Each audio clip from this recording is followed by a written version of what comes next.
বিনয় আমাদের সকলের মধ্যে দিব্য উপস্থিতি মূল্যায়ন করতে সাহায্য করে, তাদের সামাজিক অবস্থা বা পটভূমি যাই হোক না কেন। মা সারদা দেবী নিঃস্বার্থ সেবার উপর জোর দিয়েছিলেন। যখন আমরা অন্যদের সেবা করি এবং প্রতিদানে কিছুই আশা করি না, তখন আমরা সম্মান এবং প্রশংসা অর্জন করি।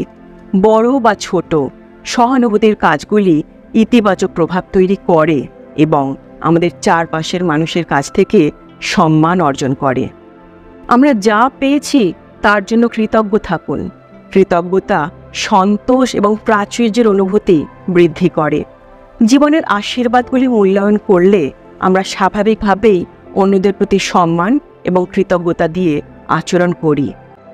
জীবনের পথে চলতে গিয়ে আমরা অনেক সময় অবহেলিত বা অসম্মানিত বোধ করি, আমাদের কাজের জায়গায়, সমাজে, বাইরের কোনো ব্যক্তি বা ব্যক্তিবিশেষের কাছ থেকে। আর আমরা সেটা কাটিয়ে উঠতে সক্ষম হই কারণ তারা বাইরের। কিন্তু যদি এমন কিছুই ঘটে আমাদের কাছের মানুষের কাছ থেকে, সেটা মনের কোথাও একটু দাগ কেটে দেয়, এমন ক্ষত তৈরি করে যে ঘড়ির কাঁটার মধ্যে সময়ের কালো চক্রের পরিবর্তন হলেও সেই ক্ষত কিন্তু থেকে যায়।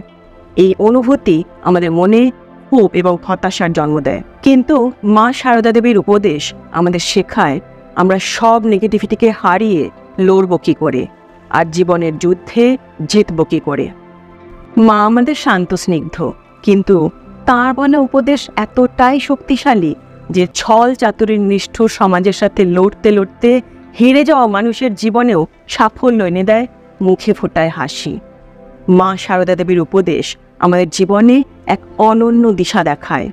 এই উপদেশগুলি আমাদের শেখায় যে সম্মান এবং আত্মসমর্পণ কেবল বাইরের প্রতিফলন নয়, বরং আমাদের নিজেদের মধ্যেও গভীরভাবে অনুধাবন করা উচিত।